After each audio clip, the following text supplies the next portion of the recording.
À ce sommet extraordinaire de Yaoundé, les dirigeants de la sous-région d'Afrique centrale s'engagent pour une dynamique unitaire dans le combat contre le groupe islamique Boko Haram. Bienvenue Miko Igor Ovunza. Yaoundé, palais des congrès. C'est ici, dans cette bâtisse symbole de la cité capitale du Cameroun, que se tient le Conseil de paix et de sécurité d'Afrique centrale.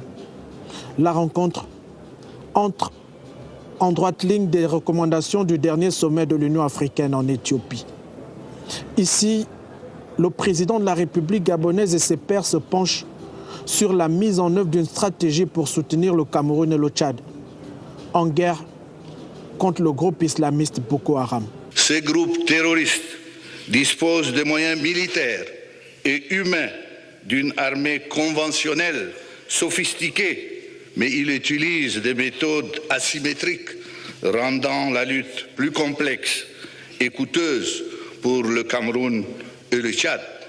Les assises de Yaoundé sonnent donc la mobilisation des troupes pour une réponse coalisée contre l'action criminelle menée par le groupe islamiste Boko Haram. Je m'incline devant la mémoire de ces héros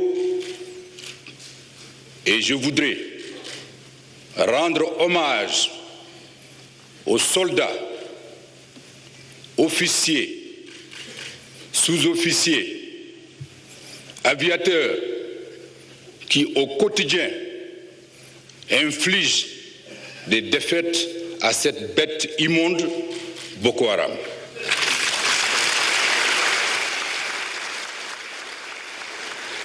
Les actions de ces hommes sur le terrain sont en train incontestablement d'écrire une nouvelle page de gloire dans l'histoire de l'Afrique centrale, dans l'histoire du continent africain, au service de la paix du monde.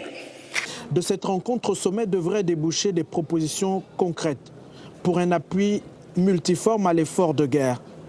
Engagé dans la mise en œuvre du processus de paix en Centrafrique depuis plus d'une décennie, le Gabon, logiquement, s'inscrit dans cette dynamique de mobilisation pour la stabilité et la paix de la sous-région d'Afrique centrale.